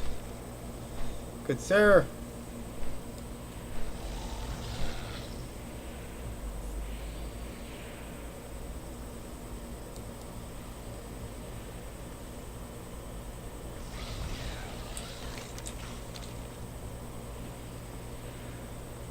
These things are always fucking creepy. It's like, you ever like kind of like fly around World of Warcraft? Like it's like the two things like I really notice like really specifically is architecture and what's it called, flora. Or flora and fauna, and kind of like mostly flora and architecture. You know, it's just if you think playing like World of Warcraft is a nerdy enough hobby, paying attention to the architecture in World of Warcraft is a really nerdy hobby. It's, for example, you can kind of note that the ancient Titan is kind of either is mostly Gothic Roman Revival, like Holy Roman Empire. The humans are like kind of fairy's tale, kind of high medieval, obviously. Central Europe, mind you, not the English. Central Europe, like Germany. The Gilneas is kind of Cockney England. The night, what's it called, the architecture for very much like kind of like 19th century England, and they have like kind of the personalities to match. Well, the kind of druids who are night elves have Japanese buildings. Okay, so their newer wooden buildings are Japanese, but their ancient buildings, like the ancient night elf ruins, are Greek. Not Greco-Roman, specifically Greek. I guess I can get into that in another time, because I really don't feel like flying around night elf buildings, but well, yeah, I don't know. It's to me, it's the giant fungus is a bit of a horror, you know. Is a oh my god, this is fucking creepy. There's a fungus among us.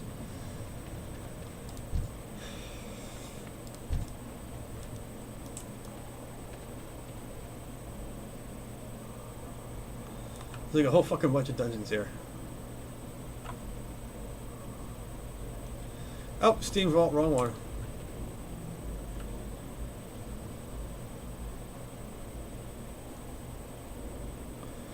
Once again, shout out to my main man, Home Slice, Fred Hutch. He's doing a wonderful job with the charity. Donate to the charity because it's fucking awesome sauce. There should be one over. Slave pens.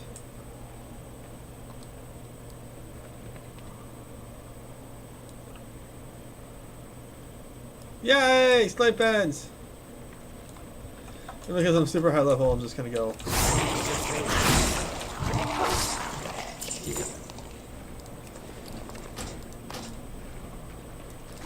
Those are worthless. It's always still worth looting like most of these, because if you like need money again, like I need a target.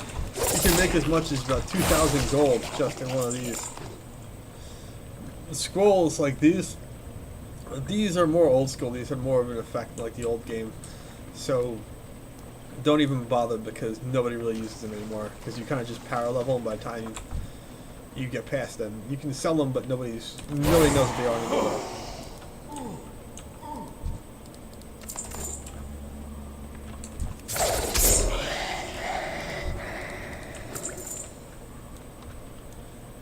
And these horrible Naga taskmasters and these poor broken slaves. You know, these kind of degenerated journey which are forced to work in the mines.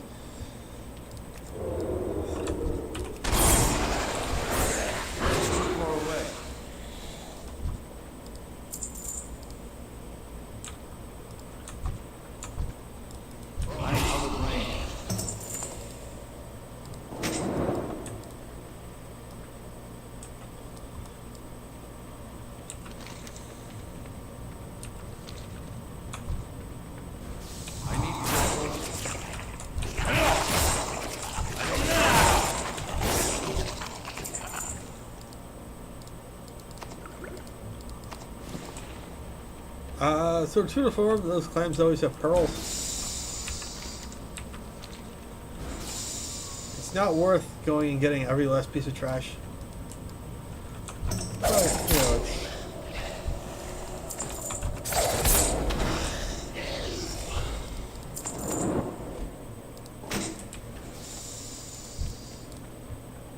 I'm out of range.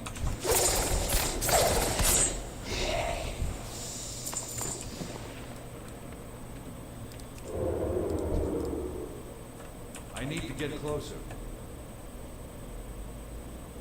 It's too far away.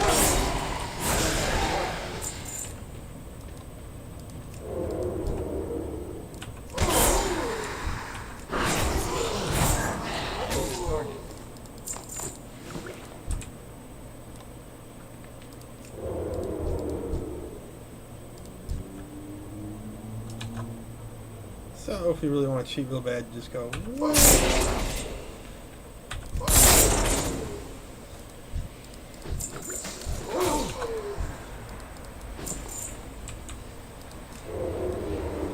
And here's the boss.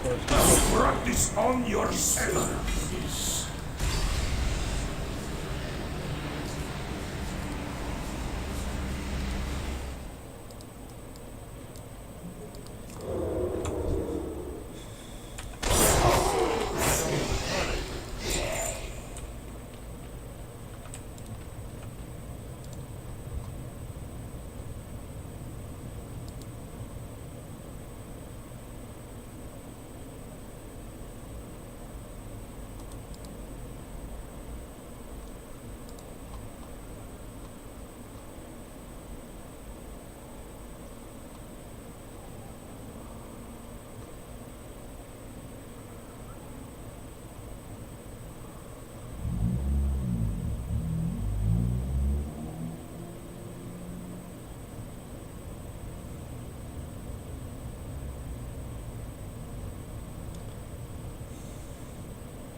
I need a target.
I need to get closer.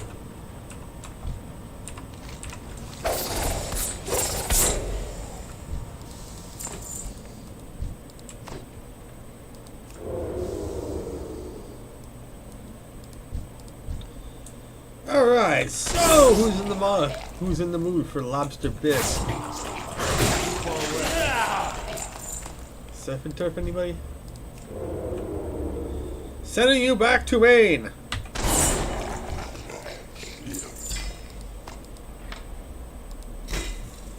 Ooh, some transmog.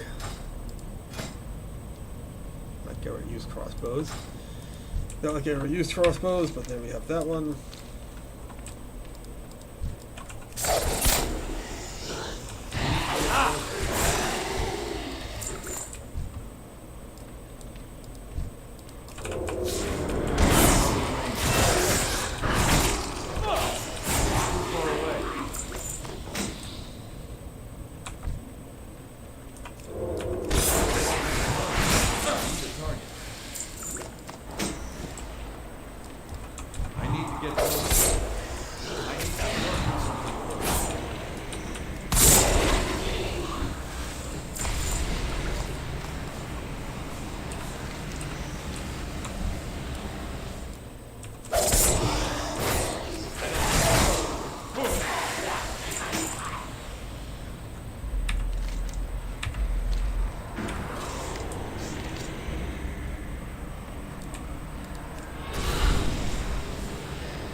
Ooh, it's an underwater bad guy.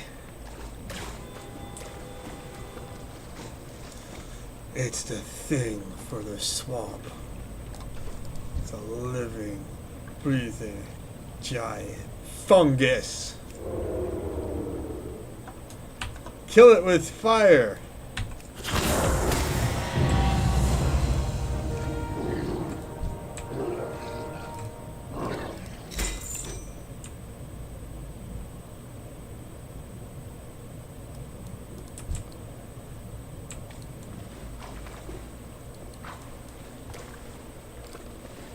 Bing.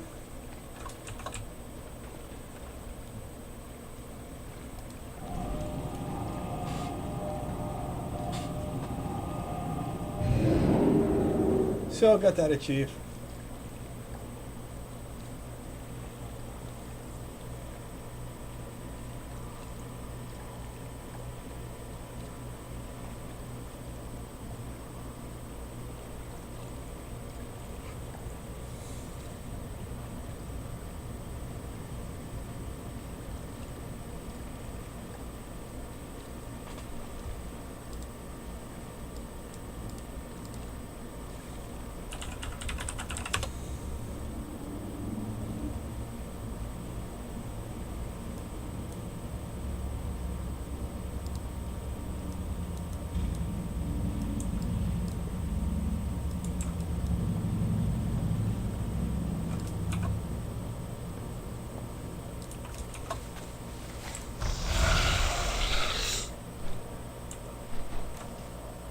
Arkinan Poros.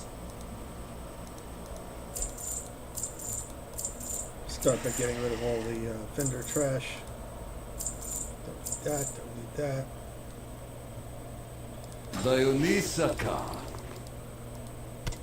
I can't use that item yet.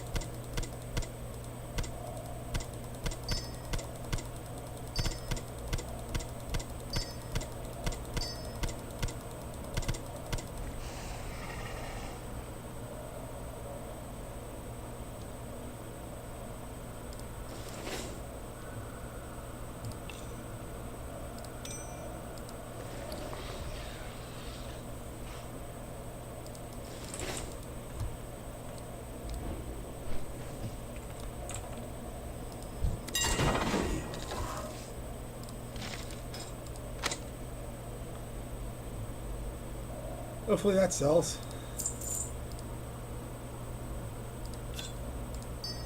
Pearl.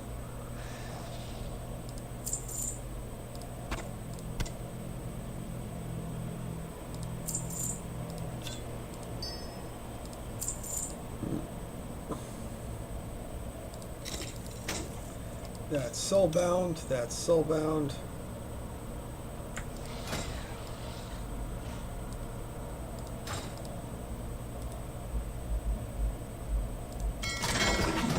That makes an interesting transmog. Sometimes due to the can't trade that. That's sold out.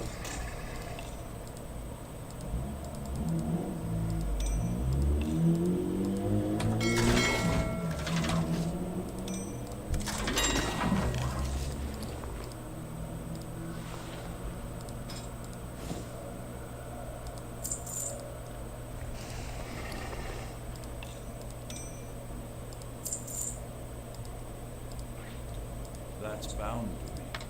That's soulbound. That's soulbound.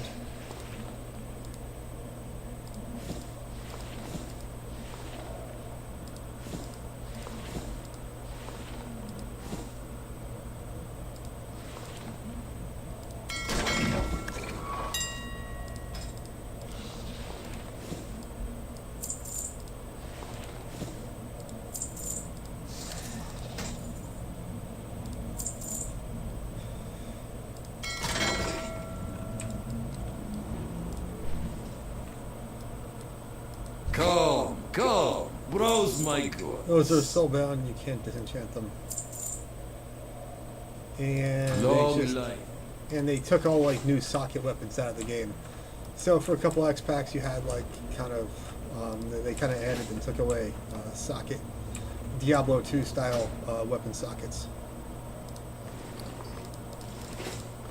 So here, we're just gonna get rid of a few soulbound.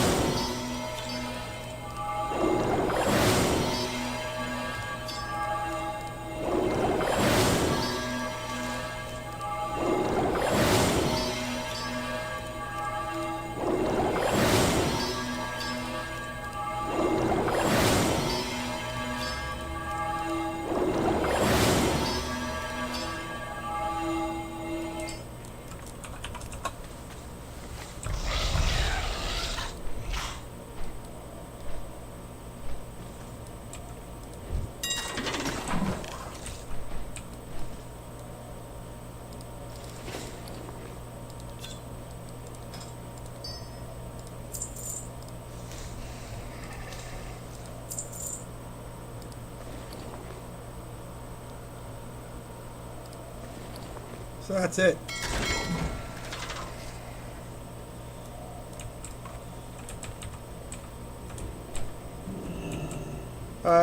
Slayer of sentient fungus, large, mobile sentient fungus.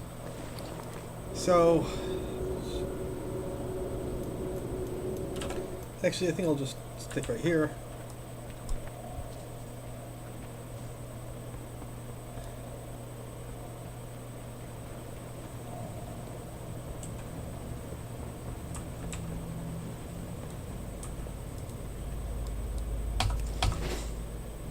And I think, it's past 9 o'clock. I've been out at 2 hours, so I think that's about that about wraps it up for tonight. So before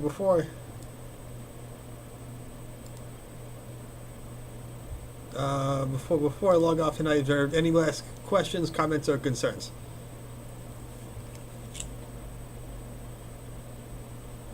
Nothing? Alright, well, just leave it with this, and, well, I cut to static. I'll give you guys a few minutes to,